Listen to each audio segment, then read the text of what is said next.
Imaginez pouvoir embrasser chaque moment de votre vie, les bons et les défis, avec un sentiment chaleureux d'acceptation. Voici le pouvoir de El Amor Fati, un trésor que le grand penseur Robert Greene nous enseigne à dévoiler. Bienvenue dans l'univers où la philosophie et l'histoire croisent les chemins avec votre croissance personnelle.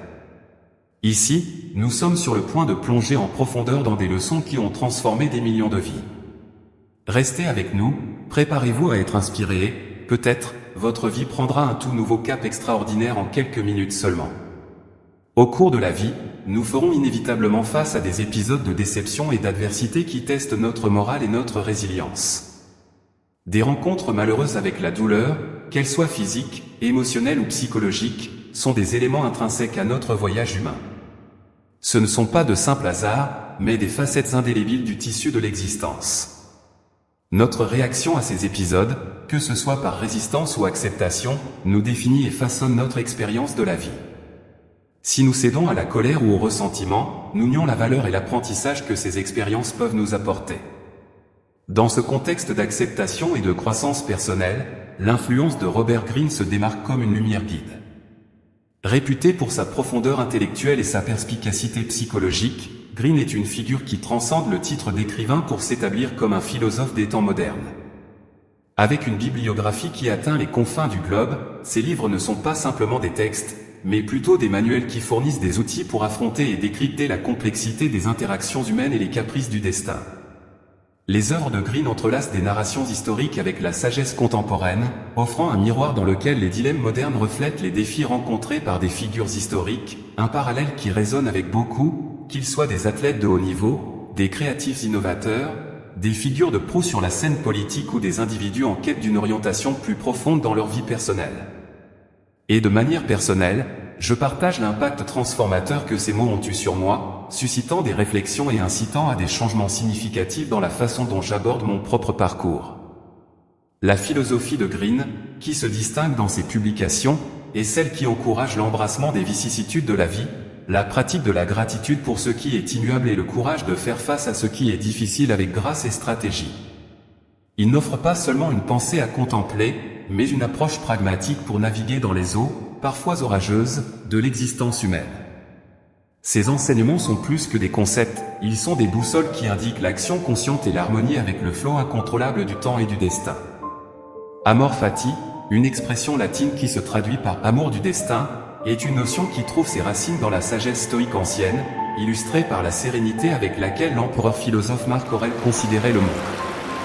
C'est une philosophie qui prône une harmonie profonde avec le cours immuable de la vie, une invitation à embrasser pleinement chaque expérience, non seulement les joies et les succès, mais aussi les revers et les adversités.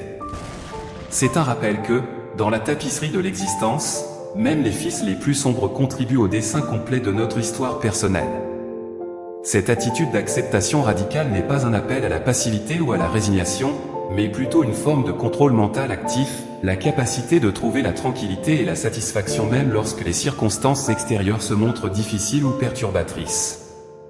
Ainsi, nous rejetons le rôle de victime des circonstances et cultivons plutôt une force intérieure qui nous permet de maintenir la calme et la composture face aux caprices du destin. Cette vision s'étend à la réflexion sur la nature transitoire de la vie, et comment nous abordons sa finitude.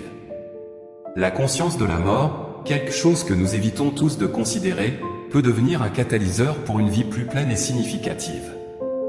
La douleur qui accompagne la perte de nos êtres chers peut être un rappel poignant de la préciosité de l'instant présent et, ainsi, de l'importance d'apprécier chaque moment.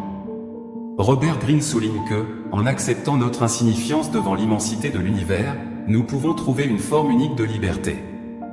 Dans sa pratique de la méditation, il se concentre sur l'idée que, indépendamment de l'action et des pensées humaines, la nature poursuit son parcours indifférente. Cette perception permet un détachement libérateur. Reconnaître que nous ne sommes pas le centre de l'univers nous permet de vivre avec moins de pression et plus de contentement. Dans le voyage pour apaiser l'esprit et détacher les liens de ces préoccupations qui nous consument tant, nous trouvons la véritable essence de El Amor Fati. Il ne s'agit pas de se rendre aux éléments d'une existence parfois brutale, mais plutôt de faire la paix avec eux, recherchant dans le processus des découvertes et croissances qui sont d'autant plus gratifiantes que les adversités rencontrées sont difficiles. C'est la célébration de notre capacité à prospérer non pas malgré l'imprévu et l'inévitable, mais à travers eux. La douleur émotionnelle et l'angoisse surviennent souvent non directement des circonstances qui nous entourent, mais plutôt du reflet que nous avons de ces circonstances dans notre esprit, le cadre de perception à travers lequel nous interprétons ce qui nous arrive. Ce principe est crucial pour comprendre et pratiquer le contrôle émotionnel, suggérant que nous sommes capables de modifier nos réactions internes, indépendamment de la stabilité ou de la turbulence de notre environnement. Adopter une telle posture signifie s'armer avec la capacité de se reformuler, ou de recadrer, les expériences de la vie de telle sorte que les défis deviennent des opportunités d'apprentissage et de croissance personnelle.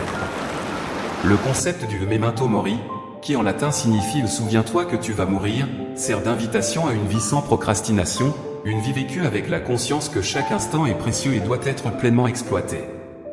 Ce rappel de l'inévitabilité de la mort peut inciter à une vie d'action plus concentrée et délibérée, clarifiant ce qui est vraiment important et épurant le trivial.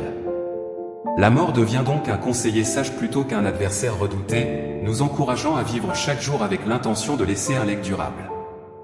De plus, en anticipant l'inattendu, nous devenons plus résilients face aux revirements de la vie. En mentalisant et acceptant que nous pourrions faire face à l'exil, aux souffrances, aux conflits et aux désastres, nous renforçons notre capacité à gérer les adversités avant qu'elles ne se produisent.